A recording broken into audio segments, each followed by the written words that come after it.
Organe.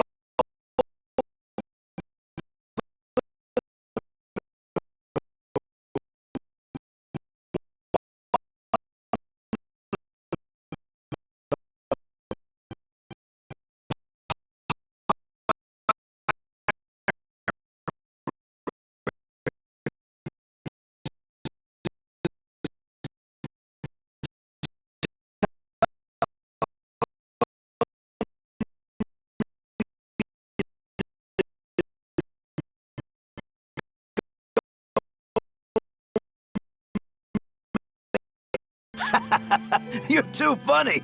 But doesn't it ever annoy you to have all these kids giving you orders? I've spent my entire life thinking of nothing but forging swords. It's been centuries since I've interacted with youngsters like them. They can be a hassle, but at least it's a new hassle. Yeah, that's what I thought at first. So I went along with whatever they asked. But I've been too nice, so they keep pushing work onto me. Maybe if I hadn't been so helpful, they would have stayed out of my face like they stay out of yours. I don't have a face. That's not the point. Aren't you even listening to what I'm saying here? You need to make up your mind. You and I got on this ship alongside these people, who are putting themselves in great danger in order to live the lives of their choosing. If you don't like it, then go on and get off this ship with your tail between your legs. Yeah, except I don't have a tail right now.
Don't push yourself too hard now, Laphicet.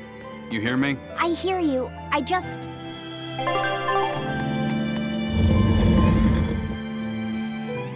told everyone I could find the Therians, but I've only sent us to the wrong places.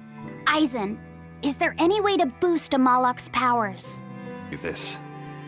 The majority of Malakim today have their consciousnesses sealed away to be used as mere tools for the exorcists. But originally, Malakim were beings who received prayers from people, and in return bestowed their blessings upon nature and mankind. So you're saying that when humans pray to a Malak, the Malak receives great strength? Yes. In general, it divine grace. But Let's make our way to the harbor. When I say prayers, I don't mean outright worshipping. All I'm talking about are earnest thoughts and feelings directed at you. I see.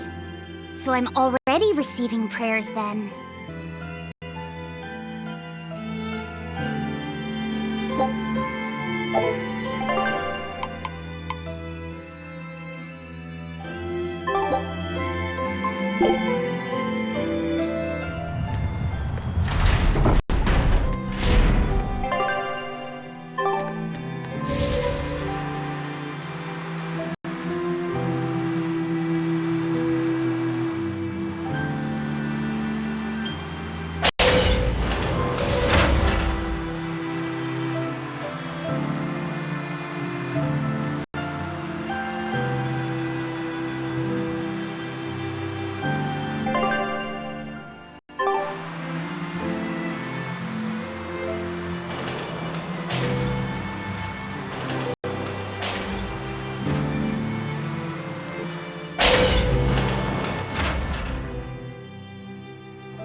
next target is north of Helives, near the Faldes ruins. In light of everything we know, I'd say it's highly likely we'll find a Therian there. Let's hope. Then we should make our first stop, Port Helives. With the mischief we got into last time, getting into the city might prove difficult. Benwick, how are things in Helives right now? That shipping guild that used to handle our mooring is pretty much toast. But for some reason, the Abbey isn't watching the port as much as they once were. Unfamiliar ships have been hauling in relief supplies, so if we pose as one of the transport ships, I think we can slip in. And if we divert some supplies to an unofficial channel, we might be able to secure a new mooring partner. Smuggling in relief supplies for our own disaster. Cheeky bastards, aren't we? It's what'll get us in. That much is true. It's a plan. Roger. I'll get right on it.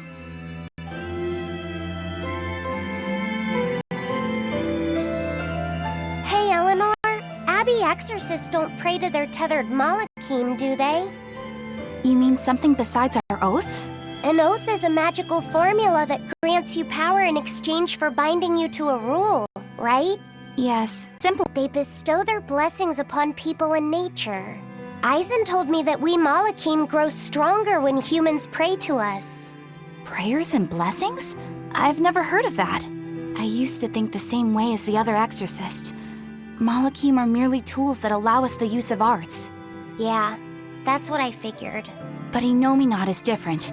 The exorcists all worship him. They have faith in his mighty power. And not only that, the people of this nation pray to the Empyrean for salvation, just as Artorias instructs them. Ah, I get it now. See the wheels turning, do you, kiddo? Huh? Artorias founded the Abbey within the existing Church of the Empyreans, so that he could direct the people's thoughts towards Innominat, so that even while they lionize Artorias as their savior, they are made aware of Innominat's presence behind him. Everyone starts believing in Innominat. The prayers of the entire world go to him, becoming his power. After the centuries-long decline of Empyrean worship, he becomes stronger than anyone today could imagine. The pieces do fit. Oaths, prayers, blessings, the demon blight. So much in this world is affected by matters of the heart. They hold magical power, both effective and meddlesome. We are truly going up against the rest of the entire world, aren't we? Don't look so troubled, Eleanor. I'm gonna do my best to get stronger, so believe in me. I am a Malak, after all. Oh, Laphicet, you've become so brave so quickly. Have I? But you're still cute when you get embarrassed. Hey, why is your face so red? Huh? My face isn't red. Huh?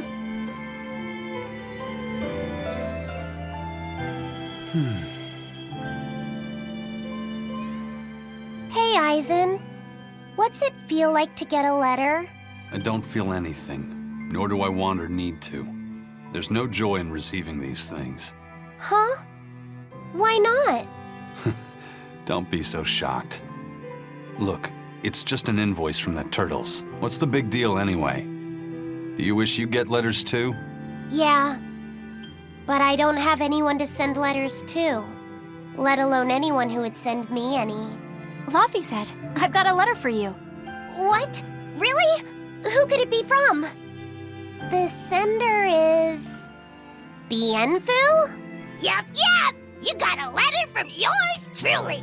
I figured you'd be wanting someone to send you a letter right about now, so I wrote one up for you. What do you think? You're happy, right? Oh, yeah. Thanks, Bienfu. I'll even read it for you. Dear Malak Laphicet, I hope that this letter finds you in good health and high spirits. Thankfully, I'm doing well myself, with no major changes to report. Bienfu's taking all this so seriously. It's so rare to actually see him like this. As you're aware, I've been spending my days ironing Magilu's outfits, sewing her buttons, and washing her hat and tremendously long socks. Recently, however, I made the mistake of remarking to her that she might not have been quite as slender as she once was in her younger years. She hung me upside down from the roof in the middle of the cold. I nearly became a frozen Normansicle. It was so horrible that I couldn't stop my tears from flowing down my little cheeks. There's the Bienfu we know and love. But all you wrote about in that letter was yourself. And you even read it out loud yourself. That's okay. Thanks, Bienfu. It feels nice to get a letter. That's so kind of you to say. I think I might cry again. Bien!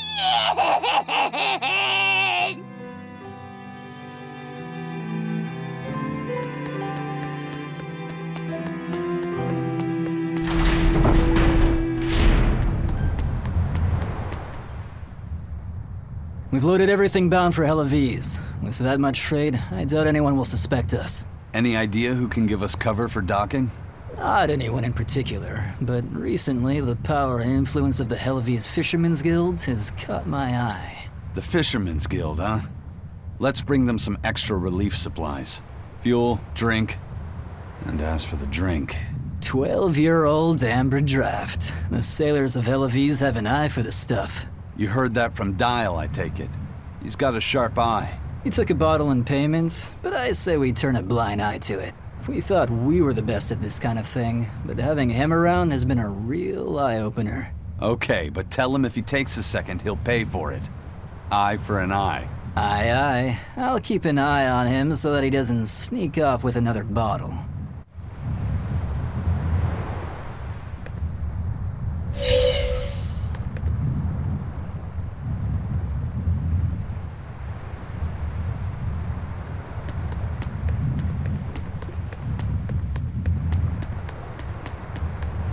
The supplies are loaded.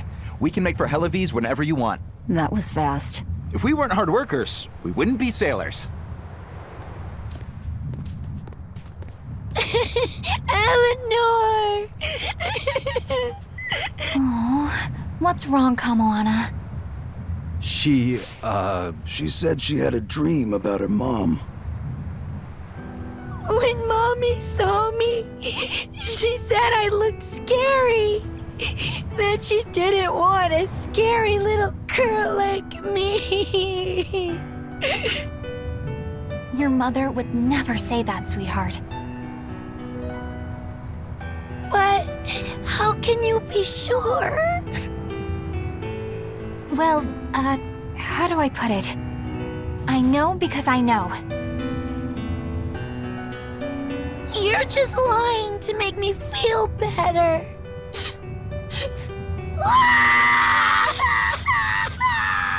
Aw, Kamoana, don't cry.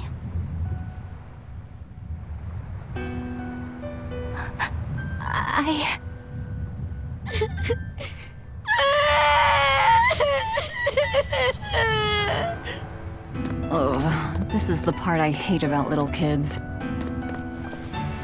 I'm not a little kid. I hate you, Velvet. I hate you. That's right, let it all out. Stop it! Stop it! Mommy! I saw my mommy! She didn't want... She managed to cry herself to sleep. They're not rational creatures. Sometimes you just gotta let them cry it out. You seem used to it. I guess you could say that. Luffy usually kept himself together when he was younger. But when he was really little, he had times like this every now and then. And on that note, let's take off all we can. My liege, Dial, I leave Kamoana in your care. I'll do what I can, but kids as sweet and honest as her are harder to deal with than corrupt bureaucrats. An outlaw prince and a talking lizard are no replacement for a mother.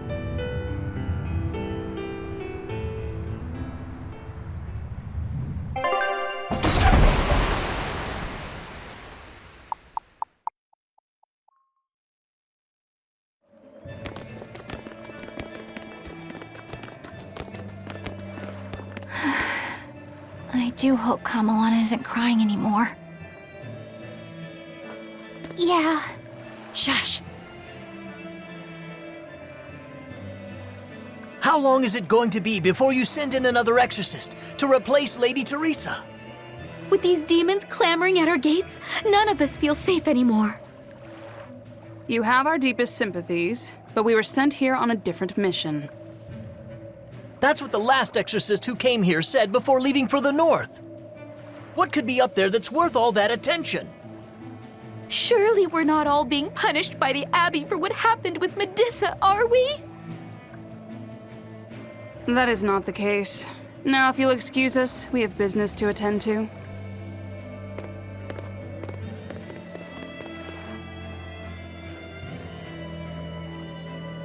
So the exorcists are just passing through town and heading straight north. Odd.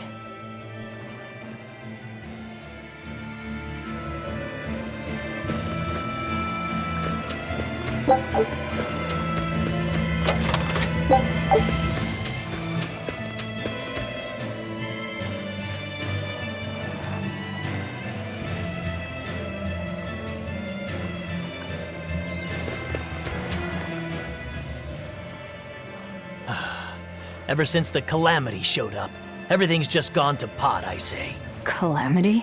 What do you mean? I mean the demon who barged in and made a mess of our fair city. She's a nasty creature of pure evil, with an arm that eats anything that gets in her way. Haven't you heard of her? The Calamity's been rampaging across the whole kingdom, not just here. Scant few have seen her and survived. Huh. You don't say. After the Calamity raised our ships and our port, the shipping guild fell apart, and our trade routes got poached by other ports. It's bad. The town relies on trade to make ends meet. People are abandoning the city, and our streets are no longer safe. Not to mention the demon blight spreading again. Just the other day, a little kid turned into a demon. Just like that. What a world! What a world! What have the exorcists been doing during all of this? Well, Lady Teresa was in charge of this region, but she came up short against the Calamity and got a fat demotion for her troubles. Several new exorcists have been reassigned here, but once they arrive, they all traipse right off to the ruins up north. This has to be Medusa's fault. If she hadn't gone and done something so stupid... Medusa? That's enough. This isn't something for outsiders to know. You're right. Sorry. I'm really worried about what's going to come of this town. It sounds like Hellofeast isn't what it used to be these days. We need to ask around and find out more about what's going on here. Agreed. Especially regarding the Abbey and those ruins. I'm also curious about this Medusa woman. The ruins part makes sense, since the Earth Pulse point might be there. But why do you care who Medusa is? Just a hunch.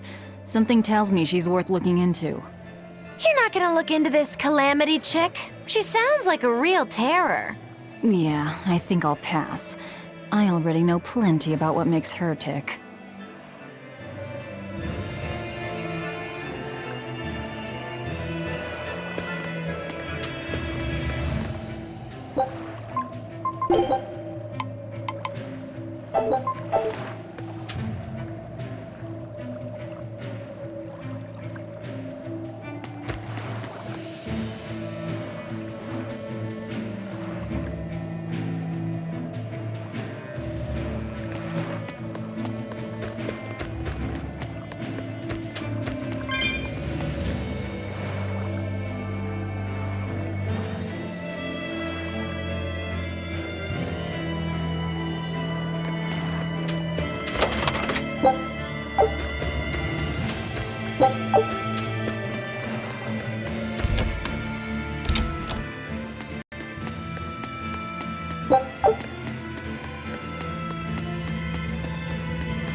Are you all right, Madame Eleanor? Don't let those people get you down. I'm fine. Thank you for your concern. But could you not do that thing where you blow air on me to dry my tears? All right, I'll just pat your head then. That won't be necessary either. But really, things are in a terrible state. The town burned, the guild ruined, the abbey all but gone. It won't be a functioning port for some time. You can't fault them for being upset. They had it real good here until we came along. Those Hellavesians were like spoiled children. How so? Eloise was once a tiny fishing village. The bountiful northern seas provided plenty enough fish to sustain their trade. But Flamestone gave them an easy way to get rich. And once they got a taste, they abandoned their old craft. And now they're paying the price. But I've heard that the cooling temperature has covered half the northern sea in ice drift, making fishing much more difficult. But the drifting ice carries tiny organisms, enriching the waters where it melts. The fish should be more plentiful than ever. I suppose you may have a point.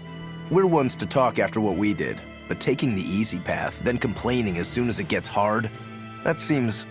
Spoiled, yes. You said it, Laphicet. I think my appetite's getting a little overindulgent, too. That's not a bad thing. Just means you're healthy.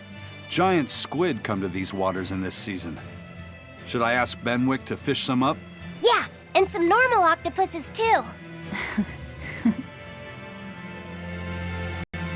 This calamity is... us, isn't it? Well, we've been waging war with the Abbey everywhere we go, and now we're about to take it to a new level. If we pull the next Therian off of the Earth Pulse point, it'll likely be Kamoana's village all over again. The same devastation? Ooh, I wonder if there's something worse than calamity that they can call us. This is no laughing matter. People turn into demons in part due to their own malevolence. It's not like they're entirely innocent. But if there's someone out there who's being forced to act as Inominat's mouth, like Kamoana was, isn't saving them the right thing to do? I cannot argue with that, but... You don't have to worry. I'm the one who will devour the barrier. And I'm the one who will do what needs to be done.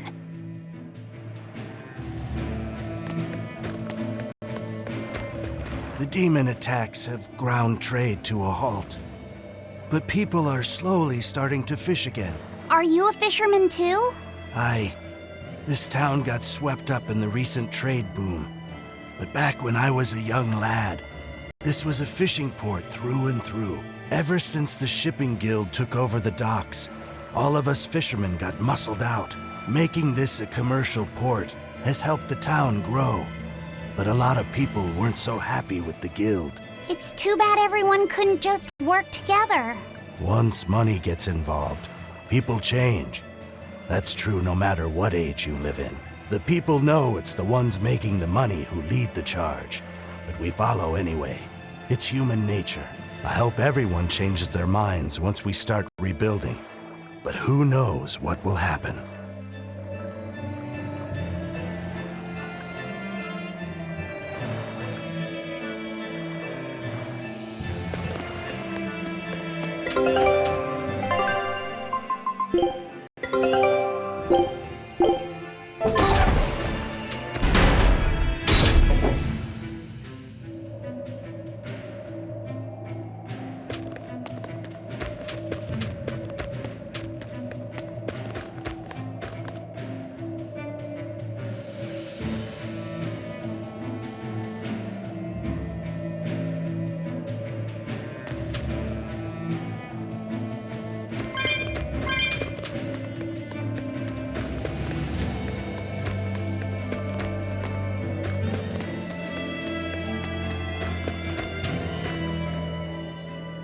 Hey, do you mind if I ask you a few questions? Sorry, I'm busy. Try someone else.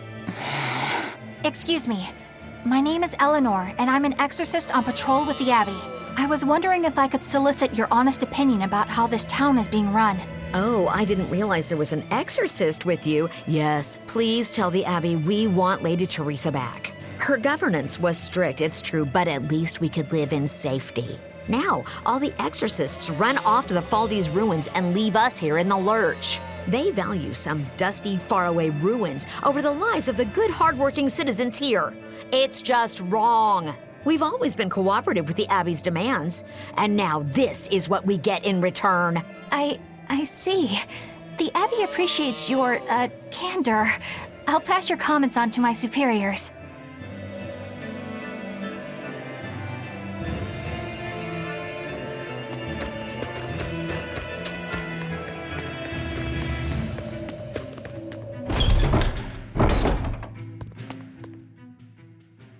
Come, sinner, and repent your wicked deeds. Are you talking to me? Yes, you, with those eyes that would belong on the Reaper's face. Oh? I'm sorry for bothering you, sir. If you don't have anything you need to confess, that's fine. No, actually, there is one thing I'd like to get off my chest. Of course. Go right on ahead. This all happened a long time ago. But this Turtles brought over a painting by the master artist Beryl Benito. It was a gorgeous work of art. Too beautiful for words. The price was a little steep, but I couldn't help myself. Only later, I found out it was a total fake. So, you want to repent for letting yourself be guided by worldly desires? No, buying it was my decision. I don't have any regrets. Even if the painting itself was fake, my heartfelt admiration for its beauty was real. What are you going on about? Did you say something? No. Then for what do you wish to repent?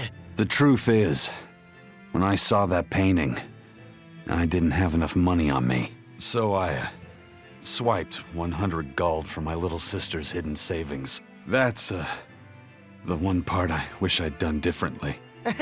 I see. Fear not, my son. No matter what the Empyreans may decide, I know your sister would forgive you. I hope so.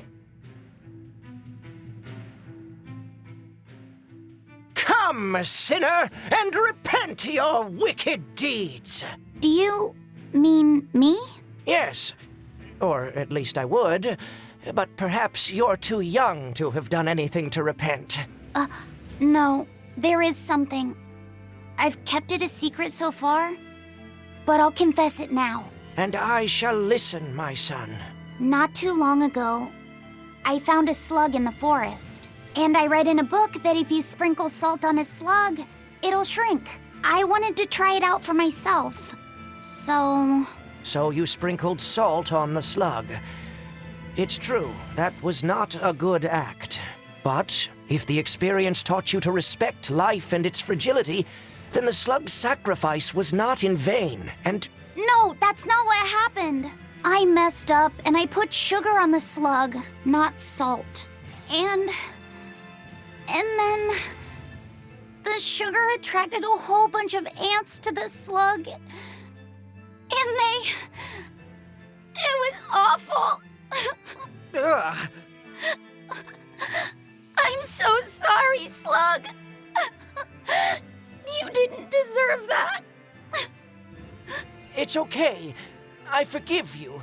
It was all a terrible accident. There's one more thing. I wanted to see what would happen if I poured sugar water down an anthill. And I'm sorry to you too, ants.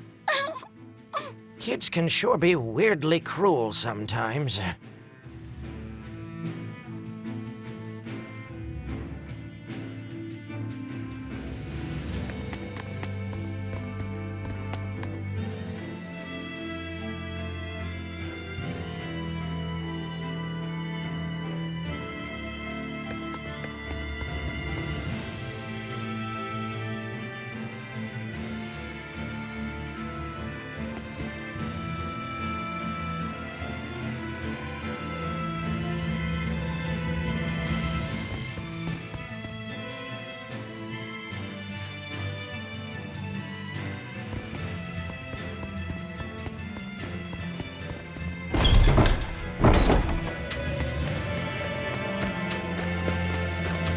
First it was the sailors, and then even a small girl caught the demon blight. I was sure it was going to start spreading through this town as well, but then, after that incident, it just went poof and disappeared. I guess I was expecting a little more after hearing how contagious it was. I wonder what really causes it. Who knows? I heard of this one village in Eastgand where everyone caught it at once. It wiped out the entire town. I hope the Abbey develops a cure quickly. I can't wait for the day where we can live without fear.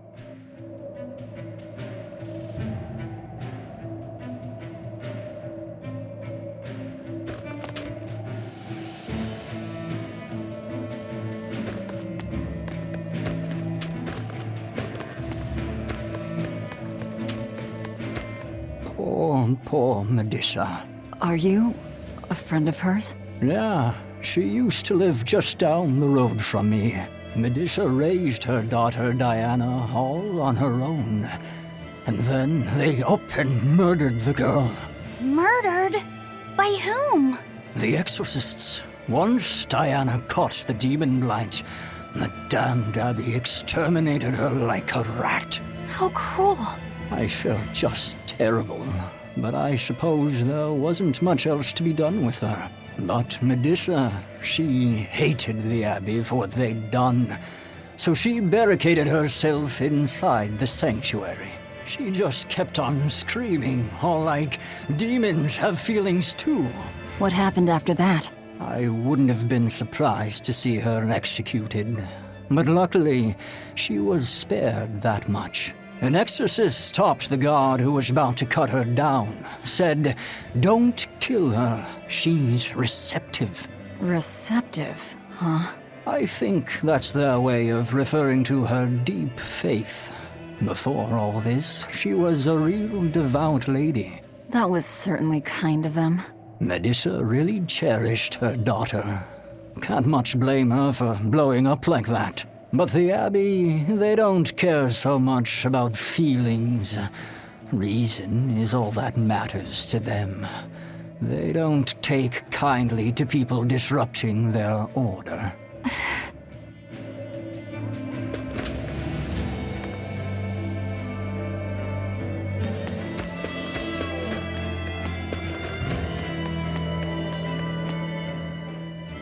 If you go north from Helives, you'll come upon the Thaldes ruins, which are Abbey property. Mainly, it's used as a checkpoint for hauling ore that's extracted out of Mount Killerhouse. But between you and me, I hear the Abbey also uses it as a prison camp. A prison camp? Are they capturing demons? Heavens no! The demons they kill on sight. No, these prisoners are human criminals. Not long ago, this woman killed someone and locked herself up in the sanctuary. I hear she got hauled off to the camp. Why do you think the Abbey would use the ruins for a prison camp? Who knows? Maybe they need a place to deal out their harshest punishments. The Abbey's not known to be forgiving after all.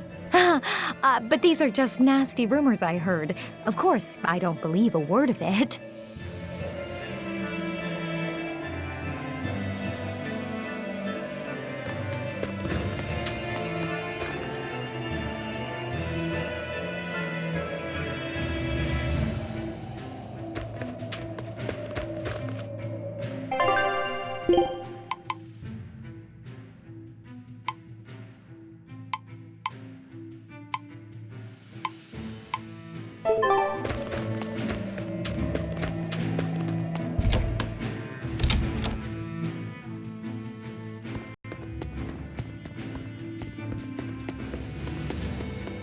It's a book titled Words and Deeds of the Hero King. The king declared, "My people, you must always live with great vigor and hold hope for the world and for our future. Man can turn reason into disorder, but also can we surpass it. Our true power is in transcending the possible to achieve the ideal. My people, you must live without hesitation. Hold hope in your hearts. Hold hope for tomorrow." Transcending the possible to achieve... Lord Artorius, I have successfully translated all of the documents left by your predecessor. However, I have concluded that, for the time being, it is impossible to form pacts with all 4 Empyreans.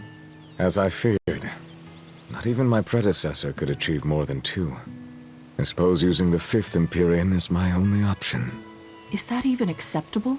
Doing so would require... I will do whatever needs to be done.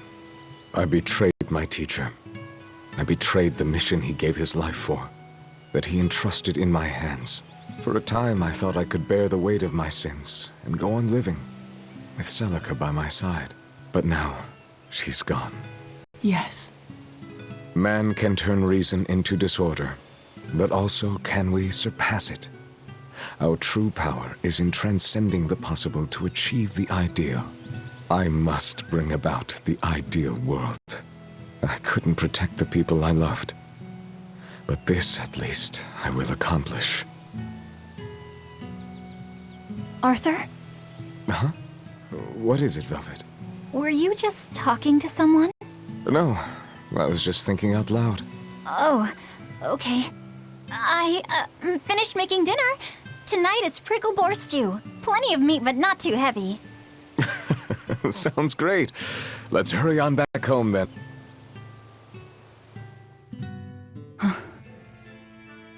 I don't know exactly what all that means, but it kinda sounds nice. I suppose. Actually, it doesn't make much sense to me either. It's too dense for me.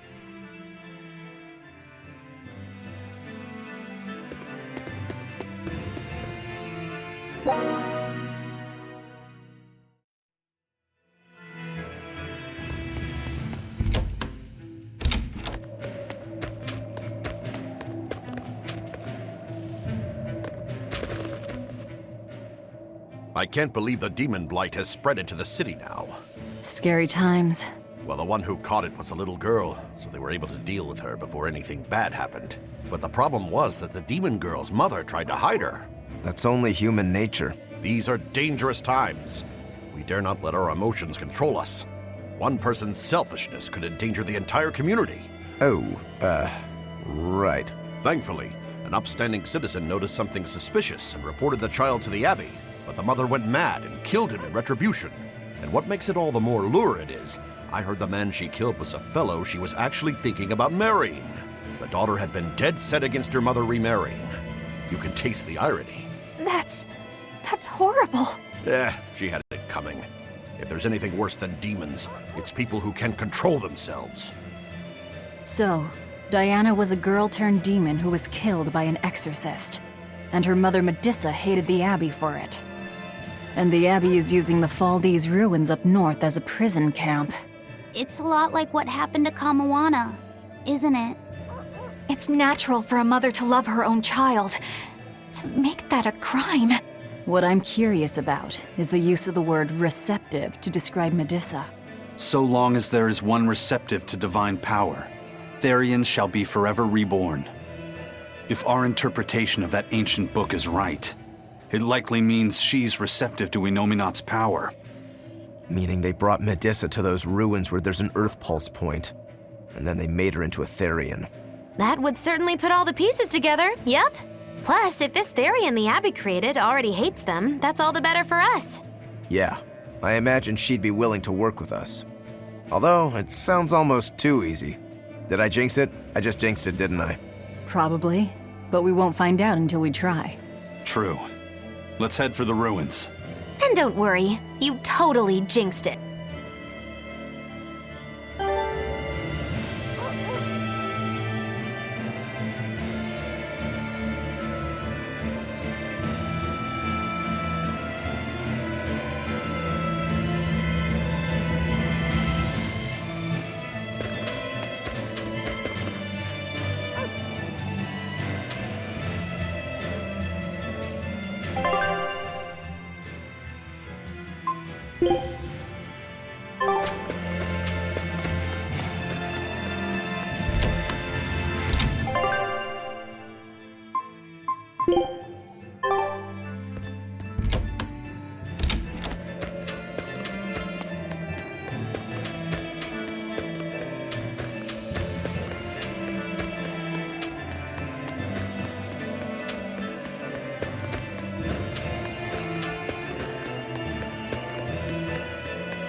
wondering if you'd let us put on a little comedy show. What do you say?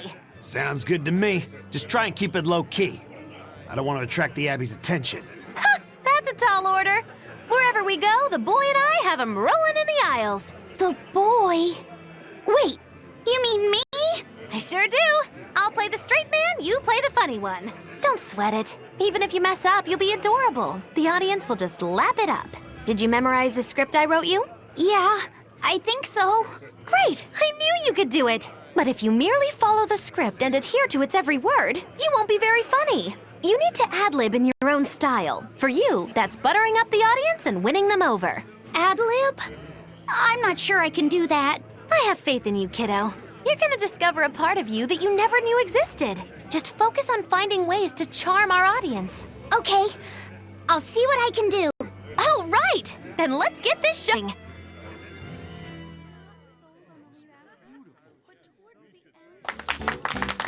Hi there! We're A Boy and His Witch, your partners in comedy today! Magicazam! We're still new to the comedy business, but we'll do our best to give you a memorable show. I'm Fee, the cute one, and this blustering witch is... Muggy Lou! Wait, who are you calling blustering? Meow! Sorry, I just suddenly felt like doing an imitation.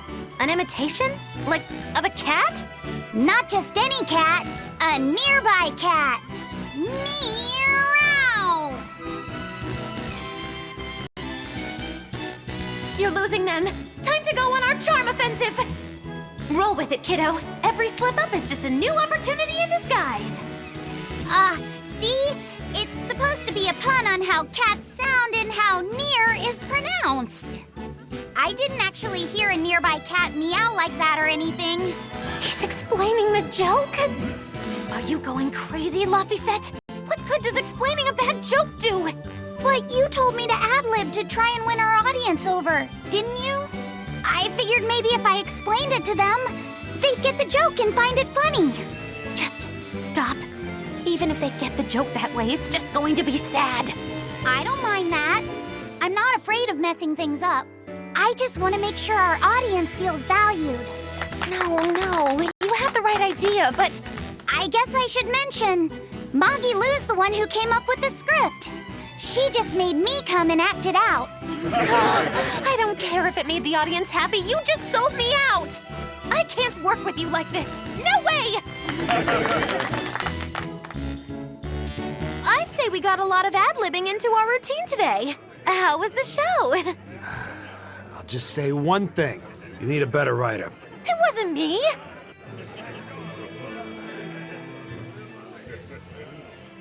Now we have demons rampaging through our towns. Northgan's really had a string of bad luck. The weather's gotten even colder. Mercio's port is blocked by an ice drift, and hardly anyone sails the North Seas anymore. But relief supplies have made it up here, right? It may fill our bellies, but not our hearts. Huh? If the Abbey truly wants to save this town, there's something we need more than food or gold. Lady Teresa! If only I could be pierced once more by those fierce, ice-cold eyes. Punish me, Teresa, my love! Wow. Can we make it so that he doesn't get any more supplies? Lady Teresa, my life is for you. Wow.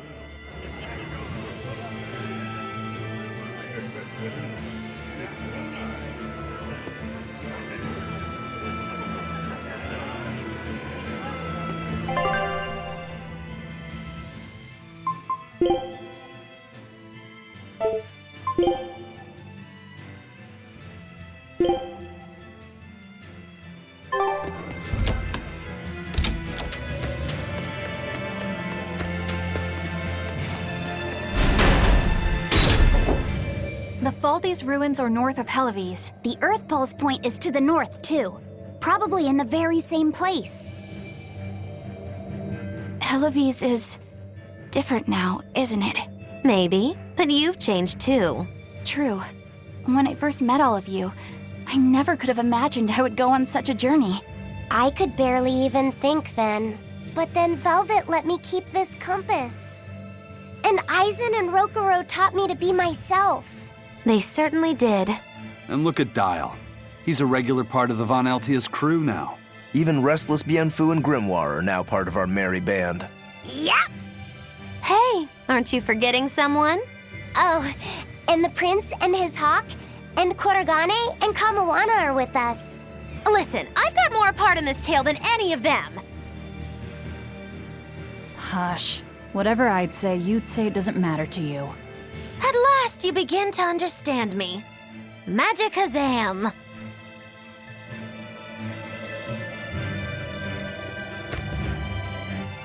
Achoo! Ugh. I didn't think Northgand would be this cold. But Northgand was Teresa's territory. Wouldn't you have been here with her? I think having my awareness controlled meant my senses were dulled as well. I see. But the cold doesn't seem to be bothering Aizen at all. In fact, everyone else seems comfortable here. If you shiver at these temperatures, you'll never make it on the high seas. In my youth, I practiced the blade under the blazing sun and through raging blizzards. Besides, when I turned into a demon, extreme temperatures ceased to affect me. The same thing happened to me. I used to hate winter, so that's some good luck. But what of yourself? You seem to be handling it just fine. I'm freezing, actually. I don't know how you stand it. I loathe the cold more than anything. That's why I've armed myself with a secret weapon. I've stuck thin, yet powerful, Cuckoo brand hand warmers all over myself! I even packed them in my shoes! Really? That sounds amazing! I'm willing to share, if you act like a dove. What? Go cuckoo, like a dove. Please share your cuckoo warmers with me. Cuckoo. You're no velvet, that's for sure.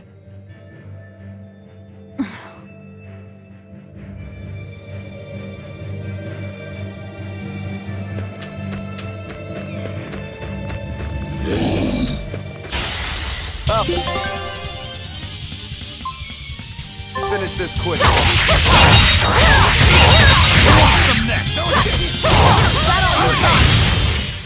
I did good, didn't I?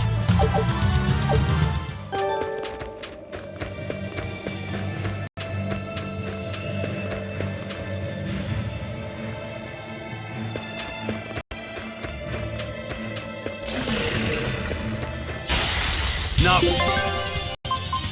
Worth my time. I was just getting warmed up.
Look, No guards. I think it's a good thing or a bad thing? I'd say good. We can march straight in.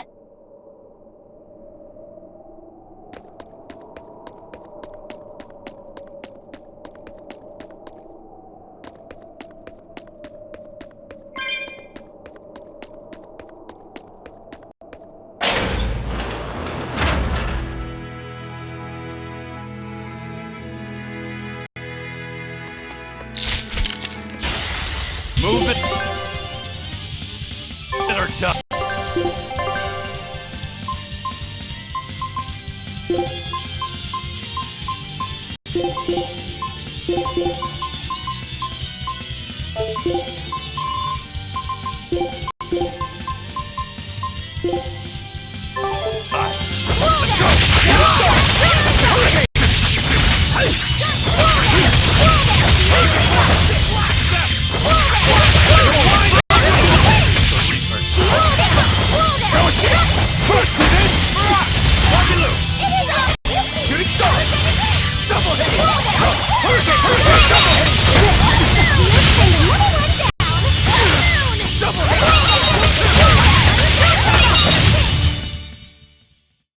You really do have a peculiar arrogance. Right, I'm ready to go. Fine, fine.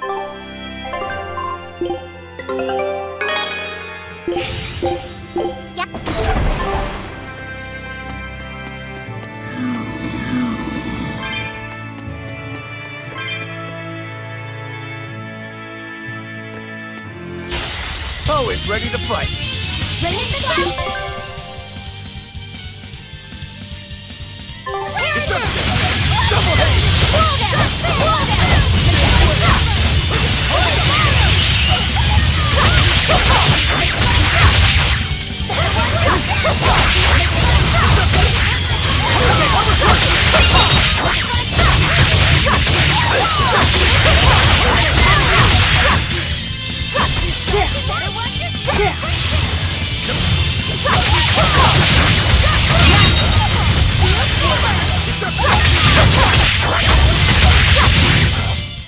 I was amazing, wasn't I?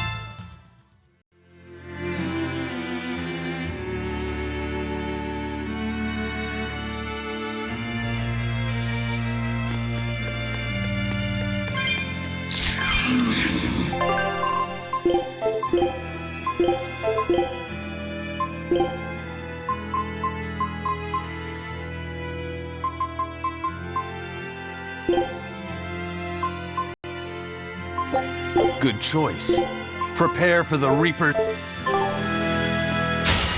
Poe is ready to fight.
We were done for.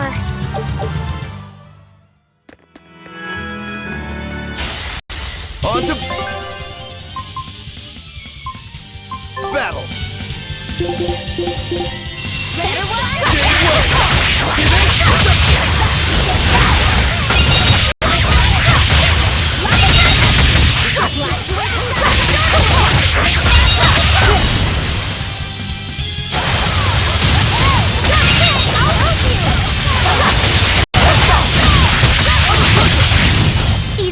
I unleashed all my power. Maybe I overdid it.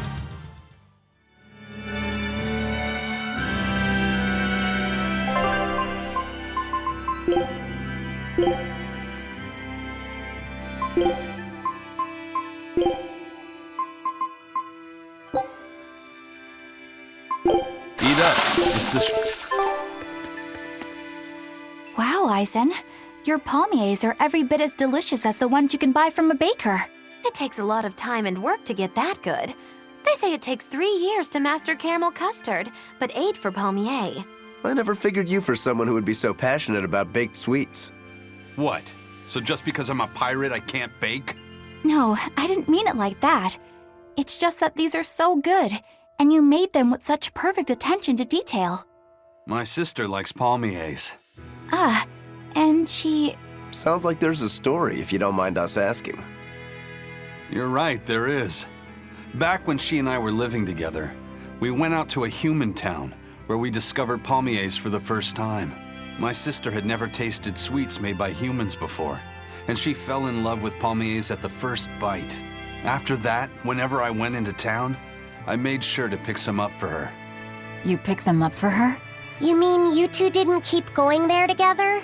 Being among humans puts Malakim in contact with malevolence. With my sister being prone to illness and injury, I wouldn't take her along to such places. When she'd be acting up or not sleeping or something, I'd promise to get her palmiers, and she'd calm right down. That sounds like how me and my brother used to be. After a while, I just figured that if she likes them that much, I might as well learn how to make them myself. Plus, that way you wouldn't expose yourself to as much malevolence. After I made them enough times, I got the hang of it. They started turning out really well.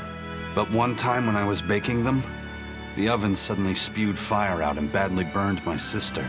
It was all my fault, and stupid, clueless me didn't even know why at the time.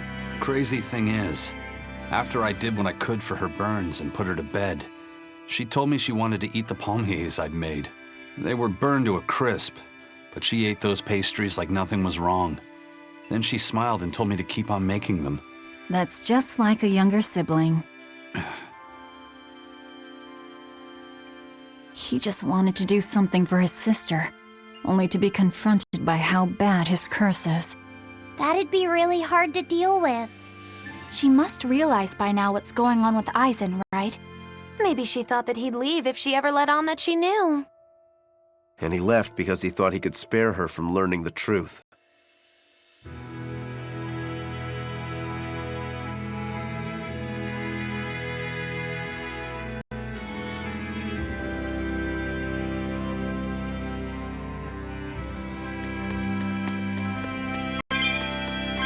There sure are a lot of Malakim posted here. They're probably here to protect the Therian, right? One would assume. The exorcist controlling them can't be far then. Be careful. I can fight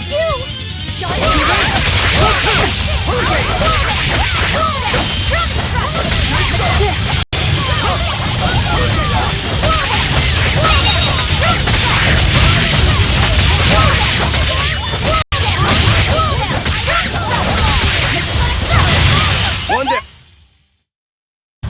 Just how does this sword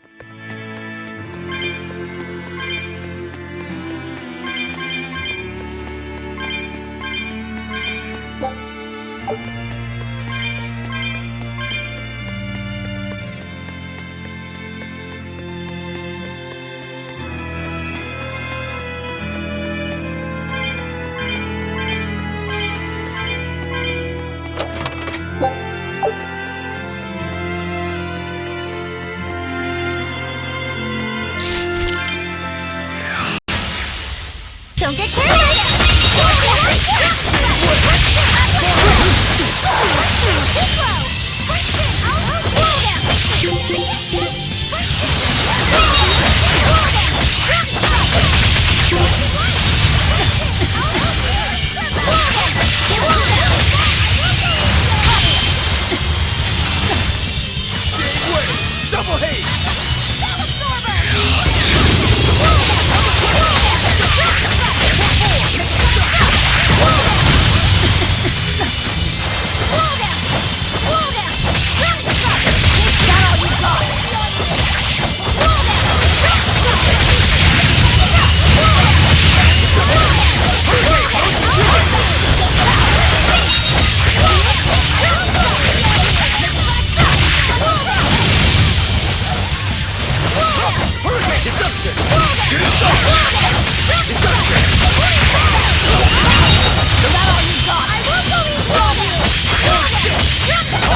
I unleashed all my power.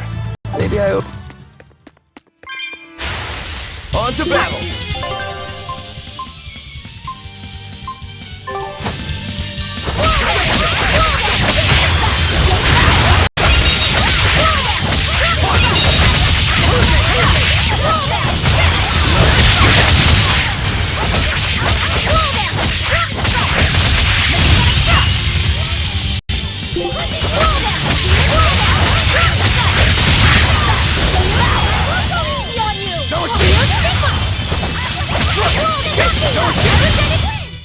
I unleashed all my power.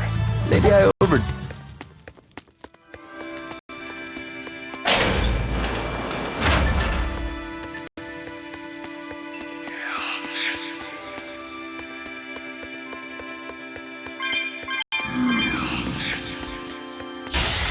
Don't get overconfident.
You're not hurt, are you?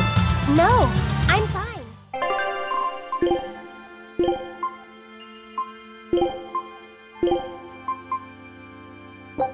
Good choice.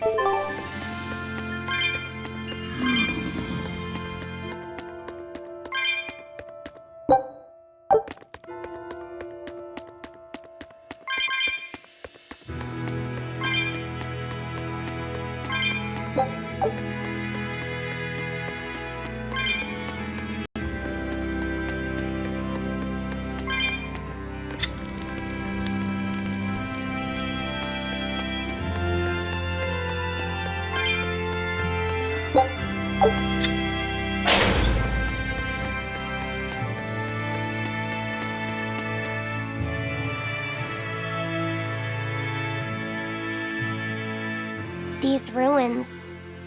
This feels like a sad place. Sad? In what way? Sorrow permeates this place. As if left behind by people who suffered torment and death. I guess that's a weird impression to get by just looking at some ruins, huh? I'd trust my feelings if I were you. They'll often lead you to the truth of things. Besides, what you're feeling would explain a thing or two about these ruins. It would? Rather than attempting to impress visitors with beauty and opulence, the building and its passageways were built with strength and stability in mind. And that means... They were anticipating volcanic earthquakes. And they expected that someone might turn violent in these passageways. Not a bad observation. And what would bring such savage people to these halls? Surely they weren't just passing through.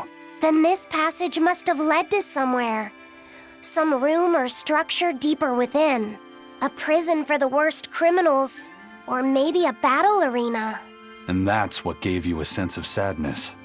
If it was an arena, then treasure for the victors might be hidden away somewhere.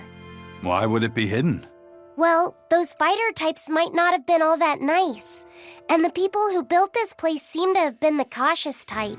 Hidden treasure, huh? Where do you think, Save your speculation for another day, you two. We have a Therian to find. Right. Sorry. So, about that treasure. Aizen! Ugh. We'll talk about this later, Laphicet. All right.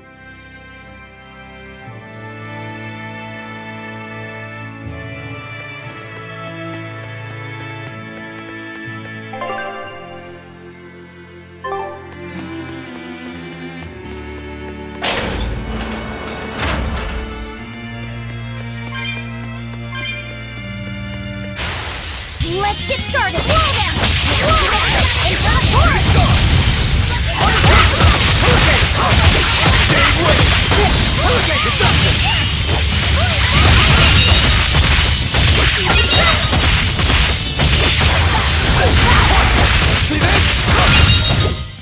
You won't get any pity or compassion from me.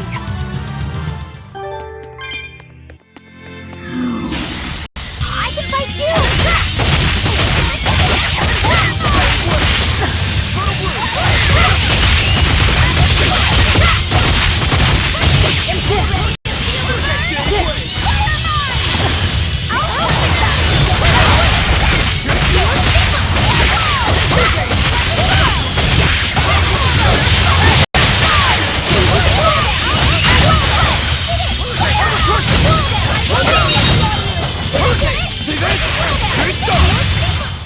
I unleashed all my power. Maybe I overdid it.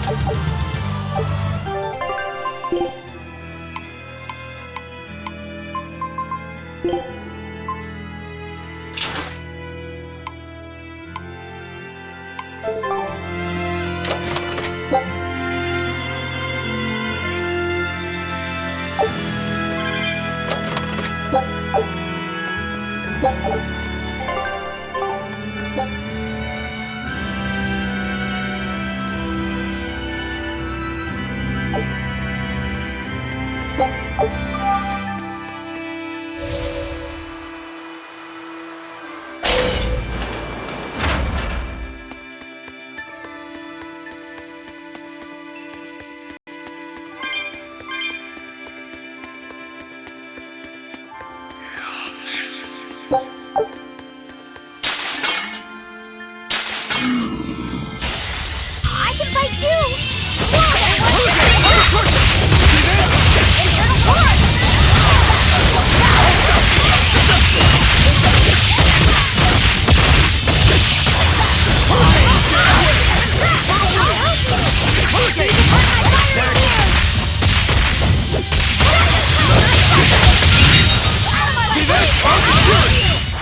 I did good, didn't I? I can fight too!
Wow, all sorts of things popped out. Yep, it's a whimsical wonderland over here.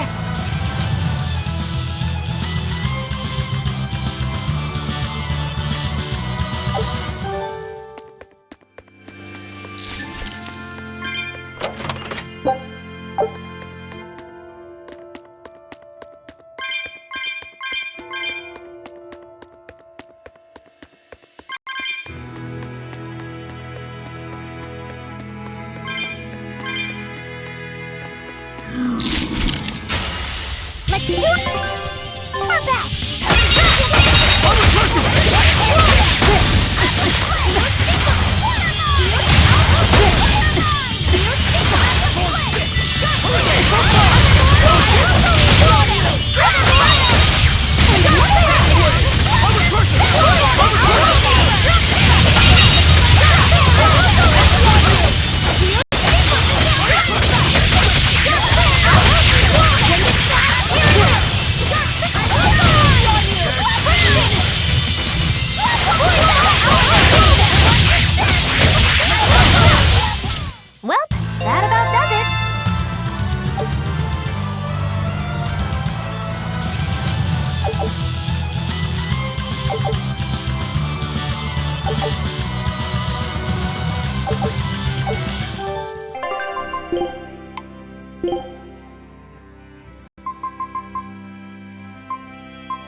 Run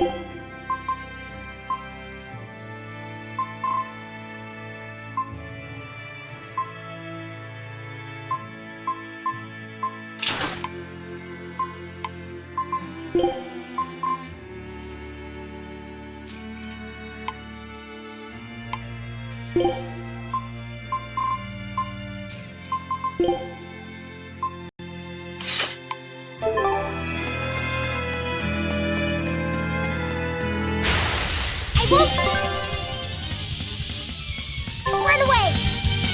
Ready to attack?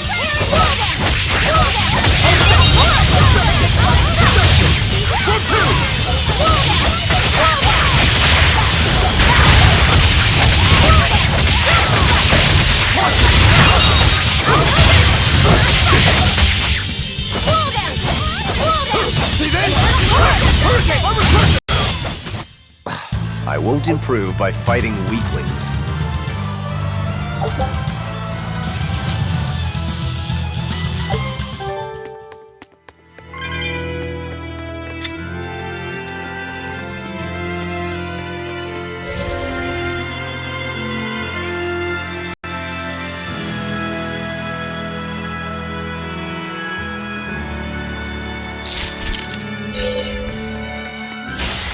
Here I come!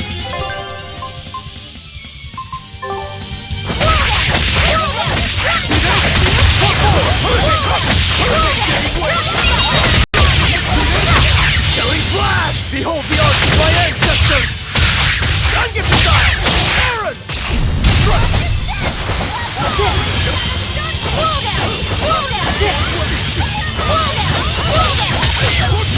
Hurricane, no escape!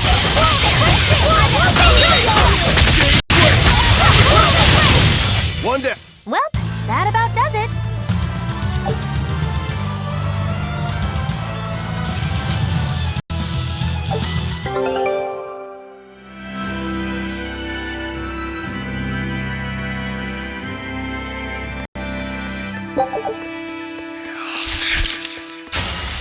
Let's do our best!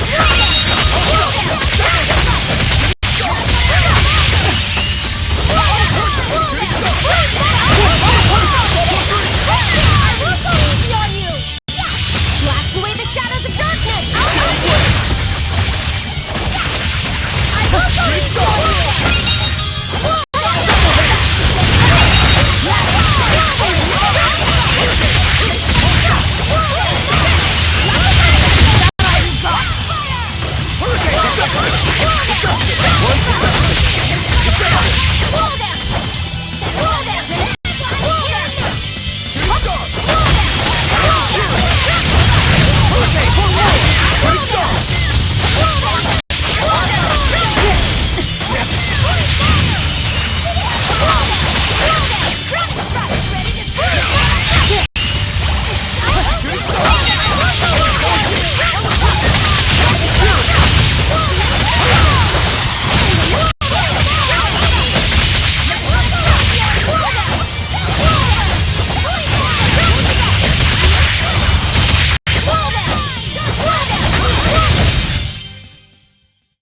Stop fooling around. But I'm serious about my fooling around.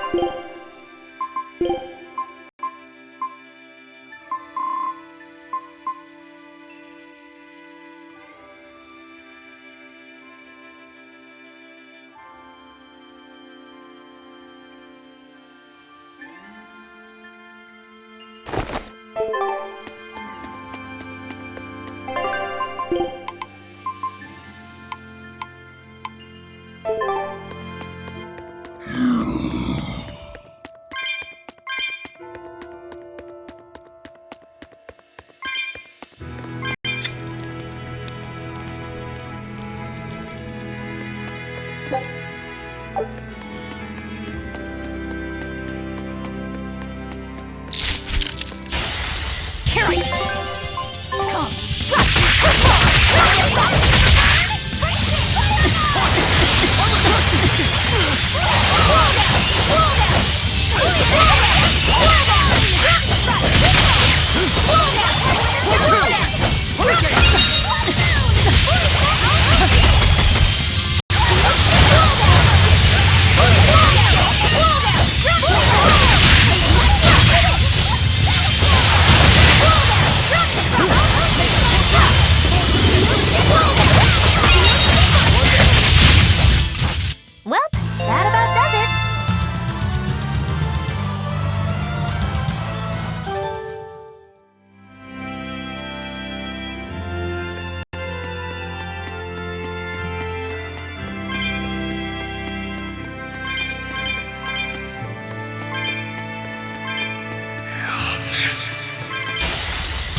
Victory is ours.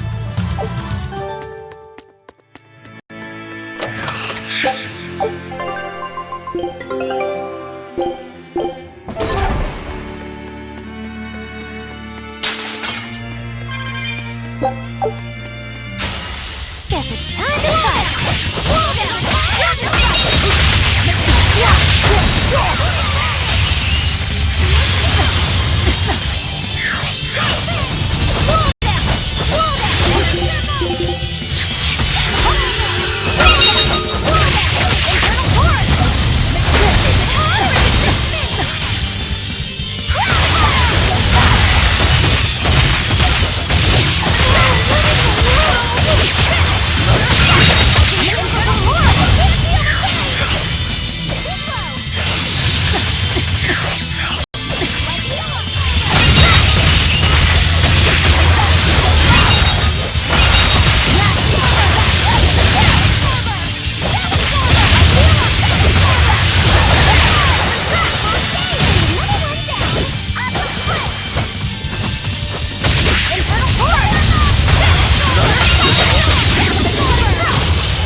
Come on, really?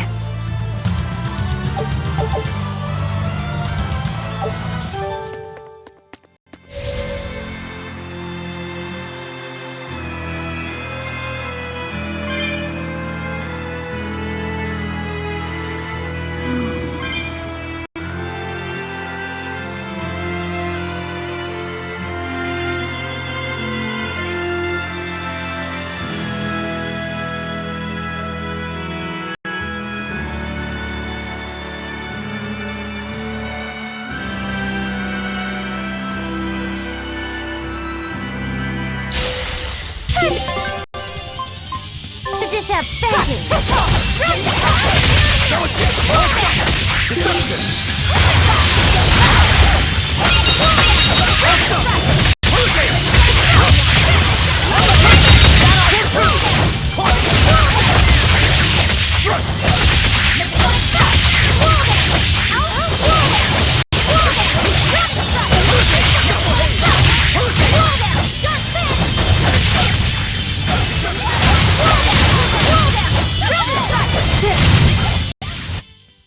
You really do have a peculiar air about you.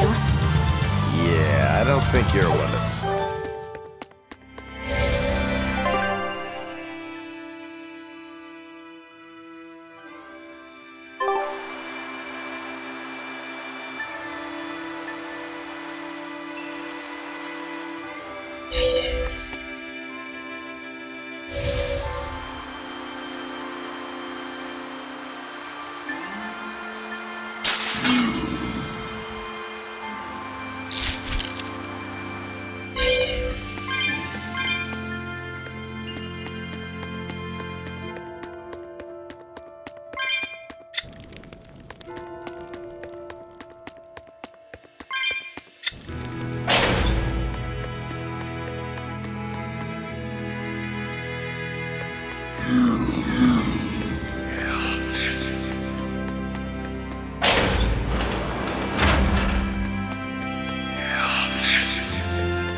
Always ready to fight.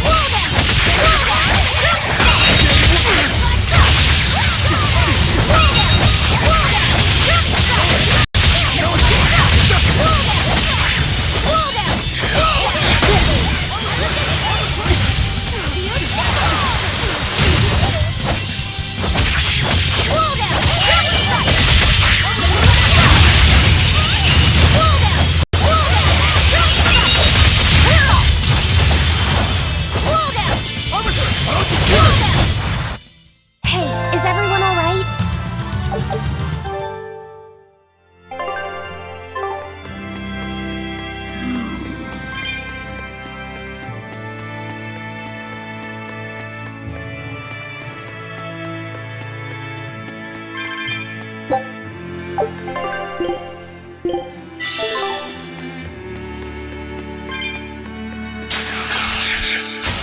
Everyone ready to play? Better watch your step!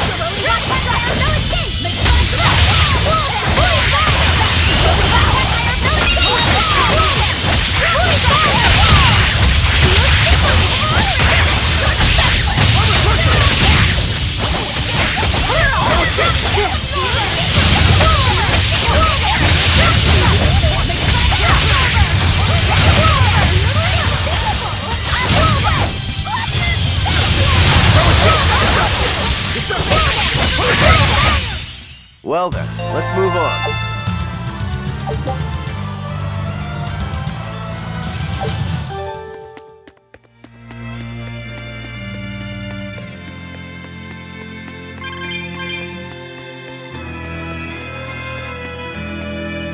This Nordahl. It looks a lot like Grimoire and Bienfu, but there's something different about it that I can't quite put my finger on. I agree. Those two are positively gloomy, but this doll seems calming, yet glamorous too. Like I said, a quiet radiance. Yeah. You think so? I think it's more lethargic or absent-minded. Like it can't tell what's going on in its head. Either way, I'm 1,000 times cuter than that thing. What's cute about you? People who keep their faces covered are creepy. I don't know. There's definitely something off about it. It's charming, but a little ominous. Like I can never entirely be at ease around it, if that makes sense. You think so? Actually, I think it's cute. It reminds me of a little baby. You think this looks like a baby? I remember when my sister was about as small as that doll. She had the tiniest little hands, and she'd try to grip my pinky as best she could. Really? I'd take my pinky with her fingers wrapped around it and poke her cheek, and she'd just be all smiles. I swore to myself I'd always do whatever I could to protect her. Once she got a little older and started fixing meals, lots of weird things began to happen around us. Wherever we went, she was in danger. Demons attacked us. A dragon tried to kidnap her. That's when I first realized what it was that I carried. That the cause of all my sister's pain was my blessing, my Reaper's curse. So, you left her behind and went on your search for a way to break the curse. Right. And that's when I met Eifried. It was from him that I first heard about the Nordals. He thought the stories about them were all just baseless rumors. I guess we'll never know for sure unless we gather them all. But What is it? I think something good will happen once they're all together. Why do you say that? Well, because we found this doll, you shared some of your past with us. That makes me kinda happy. So I think we should get the other three, so more happy stuff happens. Hard to argue with you there.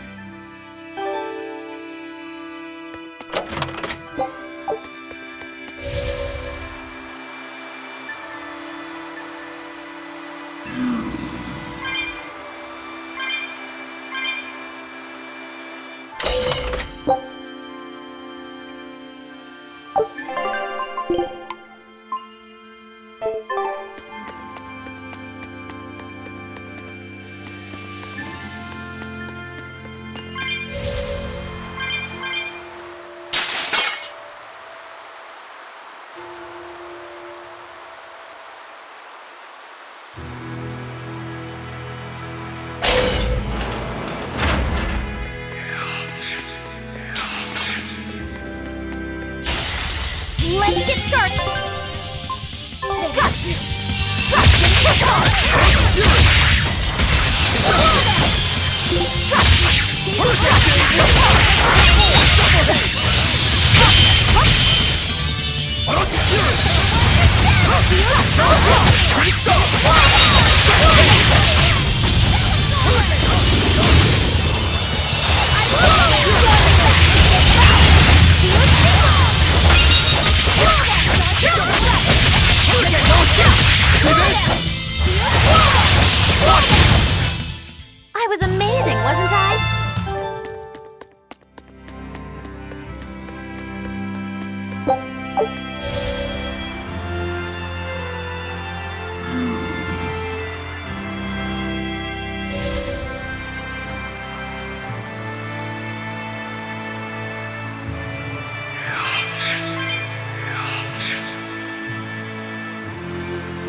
Let's do our best! Roll down!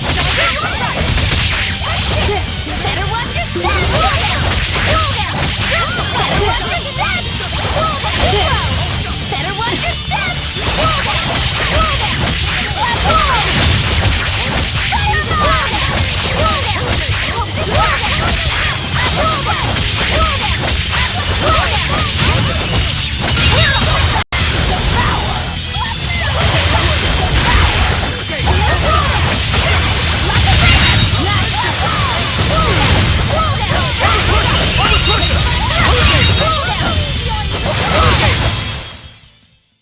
Wow, all sorts of things popped out.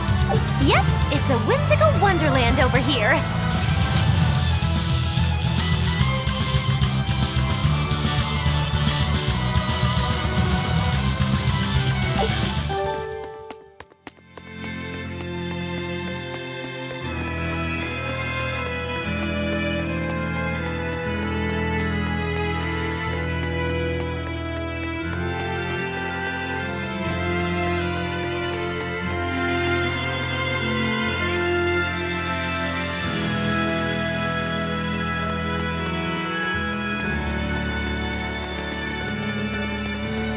How's Medissa been acting? She's calm. It looks like letting her in on the truth worked as well as we thought it might. Good. Maybe she'll be easier to control now.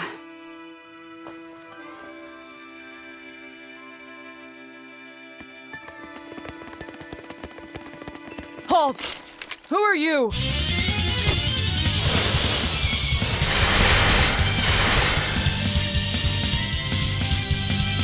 Rending fire and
It was a close one, but I am the victor.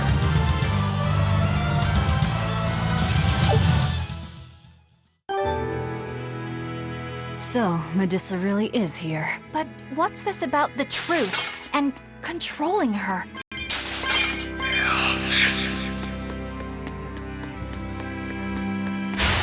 Here I come! Is it happening? That's not it!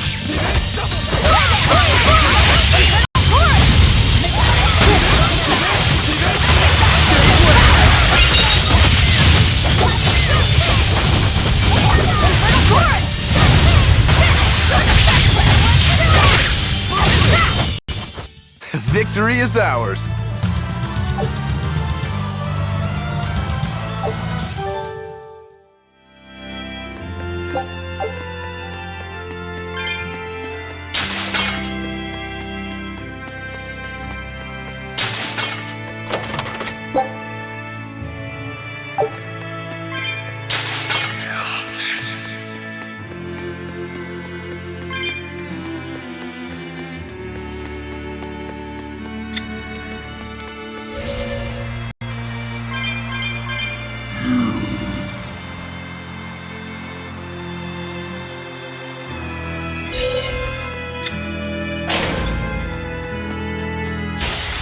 Don't waste my time.